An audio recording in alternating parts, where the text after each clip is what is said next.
At 12:45 a.m. on December 20th, 1989, two invisible American stealth jets screamed through the darkness over Panama and dropped 2,000-pound bombs on sleeping soldiers who had no idea their country was already at war. The explosions lit up the night sky like daylight.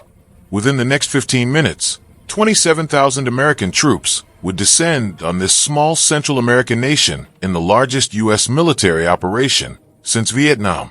Most Panamanians went to sleep in one country and woke up in another. 15 minutes before those first bombs fell, Maria Gonzalez, a 62-year-old schoolteacher, was watching late-night television in her modest apartment in Panama City when her phone rang. Her daughter's voice was frantic. "Mama, lock your doors. Something terrible is about to happen." The line went dead. Seconds later, Maria heard a sound she would never forget. The roar of American warplanes streaking overhead, so low she could feel the vibrations in her chest. Then the explosions began. For those of you who remember the Cold War, who watched the Berlin Wall fall just weeks before this invasion, December 1989 was supposed to be a season of hope and peace. Instead, it became the night America launched a full-scale invasion that would kill hundreds, leave thousands homeless, and change the balance of power in Latin America forever. This is the story of Operation Just Cause, and like Maria, most people caught in it had no idea it was coming. The story really begins with one man, Manuel Noriega. If you were watching the evening news in the late 1980s, you couldn't escape him. There he was in his military uniform covered in medals, his pockmarked face frozen in that characteristic smirk that seemed to say he was untouchable. And for a long time he was. Here's the thing most Americans didn't know. Noriega wasn't always our enemy. Throughout the 1970s and early 1980s, he was one of the CIA's most valued assets in Latin America. He fed intelligence to Washington, helped funnel weapons to anti-communist rebels, and did the dirty work that served American interests in the region. In return, American officials looked the other way while he built a drug trafficking empire, laundered cartel money through Panamanian banks, and brutalized anyone who opposed him. But by 1987, Noriega had become an embarrassment. Panama's streets filled with protesters demanding his removal. His own former chief of staff broke ranks and exposed the regime's corruption, including allegations that Noriega had rigged elections and ordered murders. When two federal grand juries in Florida indicted him on drug trafficking charges in February 1988, the relationship between Washington and Panama City went from uncomfortable alliance to open warfare. Throughout 1989, the tension kept building. In May, Noriega nullified presidential elections that international observers said his candidate had lost by a landslide. Opposition candidates were beaten bloody in the streets by his paramilitary thugs. Images of Guillermo Endara, the apparent election winner, stumbling through Panama City with his face covered in blood flashed across American television screens. President George H.W. Bush, who had just taken office, faced mounting pressure to do something. The American military presence in Panama was already massive. About 13,000 U.S. military personnel were stationed there, along with their families, wives, children, teachers, doctors, an entire American community living in the Canal Zone. The Panama Canal itself, that engineering marvel carved through jungle and mountain, was still under American control, though a treaty signed in 1977 set a deadline for handing it over to Panama on December 31st, 1999. As 1989 wore on, these Americans found themselves increasingly targeted. Noriega's forces harassed them at checkpoints, detained them without cause, hurled insults at their children.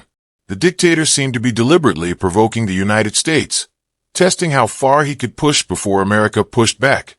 The answer came on December 16th, 1989, a Saturday night that changed everything. 4 off-duty American officers were stopped at a roadblock near Noriega's military headquarters in downtown Panama City. What exactly happened next is disputed, but the outcome is clear. Shots were fired, and Marine First Lieutenant Robert Paz was killed. Another American officer and his wife who witnessed the shooting were detained and brutally abused for hours before being released. In the Pentagon, where military planners had been developing contingency plans for months, this became the justification they needed. President Bush met urgently with his national security team. The decision was made.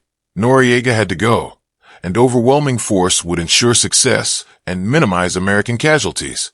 Operation Just Cause would involve simultaneous attacks on 27 targets across Panama. The objectives were clear: destroy Noriega's military, capture the dictator himself, secure the Panama Canal, and install the democratic government that had won the May elections. Timing was everything. H-hour, the moment the operation would begin, was set for 1 a.m. on December 20th, giving American forces the cover of darkness. At military bases across the southeastern United States, soldiers received sudden deployment orders. At Fort Bragg, North Carolina, paratroopers from the 82nd Airborne loaded into transport planes. Most had no idea where they were going until they were already airborne. Captain Rick Hogg, a 34-year-old Army Ranger, remembered his commander's final briefing. He told us we'd be jumping at night onto a Panamanian airport and to expect resistance. I looked around at these young faces, kids really, some barely 20, and thought about what we were asking them to do. As midnight approached, Panama City seemed normal. In the working-class neighborhood of El Chorrillo, which surrounded Noriega's headquarters, families were settling in for the night. Maria Gonzalez, still shaken by her daughter's warning, tried to sleep but couldn't. She heard unusual sounds, aircraft engines, distant rumbling, but Panama City was always noisy at night. Then, at 12:45 a.m., those F-117 stealth fighters dropped their bombs on Rio Hato, hitting barracks that housed Noriega's elite troops. The psychological impact was devastating. Soldiers jolted awake by explosions that seemed to come from nowhere stumbled into darkness, disoriented and terrified. Minutes later, hundreds of Army Rangers parachuted onto the same airfield at just 500 feet altitude. Despite their training, several were injured on landing, the price of speed and surprise. Within 30 minutes, they'd secured the airfield and were in heavy combat with Panamanian forces. Simultaneously, at Panama City's International Airport, more transport planes descended through the darkness. Paratroopers from the 82nd Airborne began jumping at 1:03 a.m. into a sky lit up by tracers and gunfire. Staff Sergeant Benjamin Torres made that jump. You could see tracers coming up at us before we even exited the aircraft. The ground was rushing up, fires already burning, gunfire everywhere. It was surreal. When I hit the ground, training just took over. But the heaviest fighting happened in downtown Panama City, where Rangers launched a direct assault on the Comandancia, Noriega's fortress headquarters, surrounded by the crowded wooden tenements of El Chorrillo. The Panamanian forces, whatever their other failings, fought fiercely to defend it. Rocket-propelled grenades and machine gun fire poured from the building's windows. The Americans responded with overwhelming firepower, attack helicopters, AC-130 gunships circling overhead, armored vehicles in the streets. During this intense firefight, fires broke out in El Chorrillo. Whether started by American ordnance, Panamanian weapons, or deliberately set by Noriega's forces remains disputed to this day. What's certain is that the fire spread rapidly through the wooden buildings. Families fled into smoke-filled streets, caught between the fighting and the flames. Maria Gonzalez found herself running through those streets with her neighbors, carrying whatever she could grab. The whole neighborhood was burning. She remembered years later. We ran toward the water, away from the shooting and flames. American soldiers were everywhere, shouting at us to get down, take cover. I saw a young soldier, couldn't have been more than 20, and he looked as scared as we were. By dawn, the major objectives had been secured.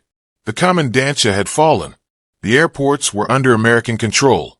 Panama Defense Forces headquarters near American housing had been neutralized after intense fighting. Guillermo Endara was sworn in as president at a U.S. military base in a hasty ceremony that many Panamanians would later criticize as illegitimate. But Manuel Noriega had vanished. American intelligence had predicted he'd be at his headquarters or one of several other locations. But when troops arrived, they found empty beds and abandoned offices. The dictator had either been tipped off or gotten lucky. For the next several days, American forces launched raids across Panama City. Delta Force operators and Navy SEALs kicked in doors based on intelligence tips that rarely panned out. Noriega's face appeared on wanted posters everywhere. $1 million reward was offered. The operation continued as American forces worked to restore order and evacuate casualties. The human cost was becoming clear. 23 American soldiers had died, with over 300 wounded. Panamanian military casualties were around 300 killed, but civilian deaths were harder to count. The Panamanian government eventually claimed 202 civilians died. Other estimates ran much higher. Exact numbers remain disputed to this day. The fires in El Chorrillo alone left over 20,000 people homeless. On Christmas Eve, 5 days after the invasion began, Noriega made his move. He sought refuge in the Vatican diplomatic mission in Panama City. American forces immediately surrounded the building but couldn't enter. It was technically Vatican territory, so they waited him out. What happened next was bizarre. For 10 days, American soldiers maintained a siege around that building. Someone decided that loud rock music might pressure Noriega to surrender. Soon AC/DC, Guns N' Roses, and Van Halen blasted from loudspeakers aimed at the mission. The Vatican protested. Neighborhood residents protested. But the music played on. On January 3, 1990, Noriega emerged wearing his general's uniform and was immediately taken into custody. Within hours, he was on a plane to Florida to face those drug trafficking charges from 2 years earlier. For Americans watching from home, especially those who remembered the frustrating years of Vietnam, Operation Just Cause seemed like vindication. The military had planned well, struck decisively, and achieved its objectives quickly. A corrupt dictator was gone. Democracy had been restored. But in Panama, the story was more complicated. El Chorrillo was devastated. Families had lost loved ones and homes. The economy was in shambles. And many Panamanians resented the high-handed American intervention, even those who had opposed Noriega. Rick Hogg, the Army Ranger captain, stayed in the military and eventually retired as a colonel. "We accomplished our mission," he reflected years later. "We did what we were ordered to do, and we did it well. But I think about those Panamanian families sometimes, the ones caught in the middle. War is never clean, no matter how precisely you plan it. There are always people who suffer, who lose homes or loved ones, who never asked to be part of anyone's calculations." Operation Just Cause demonstrated American military power in the post-Cold War era. The integration of special operations with conventional forces, the use of stealth technology, the coordination of simultaneous assaults, all would be refined and used again in the Gulf War just over a year later. It validated the all-volunteer military concept. These weren't draftees, but professional soldiers who performed with remarkable competence. But questions lingered. Was protecting Americans from harassment and responding to one Marine's death sufficient justification for invading a sovereign nation? The United Nations condemned it as a violation of international law. Many Latin American nations, even those who despised Noriega, saw it as American imperialism. Yet others viewed his removal as legitimate given his drug indictments and nullification of elections. Panama struggled for years after the invasion. The new government faced enormous challenges, rebuilding destroyed neighborhoods, reforming corrupted institutions, establishing legitimacy with citizens who had mixed feelings about how it came to power. The Panama Defense Forces were disbanded entirely and replaced with a smaller police force. But gradually, Panama stabilized and even prospered. The canal handover on December 31, 1999 went smoothly. Under Panamanian management, it became more efficient and profitable. The country developed a robust economy. Today, Panama City is a gleaming metropolis of glass towers and modern infrastructure. Yet December 20th is still observed as a day of national mourning. A memorial marks where El Chorrillo once stood. Every year, Panamanians gather to remember, some mourning those who died, others celebrating Noriega's removal, most simply reflecting on a night that changed everything. In the United States, Operation Just Cause faded quickly from memory, overshadowed by the Gulf War and later by September 11th and the wars that followed. For most Americans, it was a brief, successful operation that removed a dictator. But for those who were there, that night remains vivid. Maria Gonzalez, now in her 90s, still lives in Panama City. She rebuilt her life after losing her home in the fires. She taught school for another decade before retiring.